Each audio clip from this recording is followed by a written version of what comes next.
Have you ever wondered why we light candles inside pumpkins on Halloween night? It looks like a harmless tradition, a beautiful orange decoration.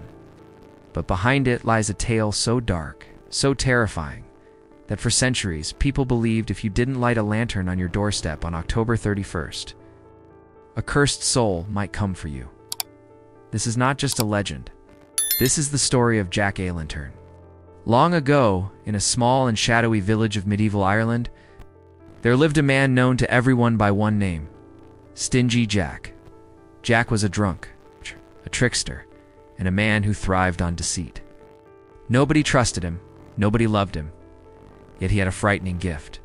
He always managed to escape trouble.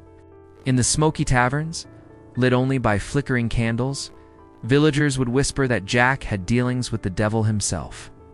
And one stormy night, those whispers became real. Jack was drinking heavily in a lonely tavern when a dark figure appeared before him. It was the devil who had come to claim his soul. But Jack, even through the fog of alcohol, never lost his cunning. He asked for one final request: to share a drink together. The devil agreed. When the time came to pay, Jack proposed a trick. He convinced the devil to turn into a silver coin just for a moment so Jack could pay the bill. Proud of his power, the devil obeyed. But Jack had a plan. As soon as the coin appeared, he shoved it into his pocket, right next to a small silver cross. The devil was trapped, powerless to escape. After much begging, Jack finally let him go. But only under one condition. The devil had to promise not to take Jack's soul for many years. The devil agreed, but the humiliation was burned into him forever. Years passed, and Jack lived the same way, drinking, cheating, mocking anyone who crossed his path. But when his time finally came, something unusual happened. At the gates of heaven, he was turned away. His life had been too sinful, and there was no place for him there. At the gates of hell, the devil himself stood waiting. With a cold smile, he said, "Did you think I would forget? You tricked me? You humiliated me? And now, I don't want you in hell either." Jack was cursed. He had no resting place, no shelter, only eternal darkness.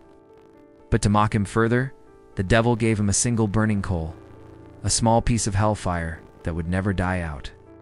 Jack placed it inside a hollowed-out turnip, and from that day on, he wandered the earth as a lost spirit, forever known as Jack O'Lantern. As time went by, people grew terrified of the idea that Jack's spirit might appear on Halloween night, the night when, according to old Celtic belief, the world of the living and the dead overlapped. To protect themselves from Jack and other wandering souls, they carved frightening faces into turnips. Later, when Irish immigrants carried the tradition to America, the turnip was replaced by the pumpkin. Pumpkins were bigger, easier to carve, and when lit from within, they glowed like fiery eyes meant to scare away evil spirits. And so, the tradition of the jack-o'-lantern was born. But the legend doesn't end there. In many villages across Ireland and England, people swear they have seen a strange light moving through the fields and forests on Halloween night. A light that flickers, disappears, and reappears, as if guiding a wandering soul. Some say it is just mist illuminated by the moon, but others believe it is Jack himself, still searching for another soul to take with him, hoping that one day someone else will take his place. They say if you don't light a lantern on your doorstep on Halloween night, you may be the one he chooses. This is the dark history of Halloween, the story behind every carved pumpkin we see glowing in the windows. Oh, gosh. It is not just decoration, it is protection against a spirit that will never find peace. But now tell me, if on Halloween night you saw a single light moving through the darkness far from your home, would you follow it to see where it leads, or would you run and hide? Subscribe for a mind rush.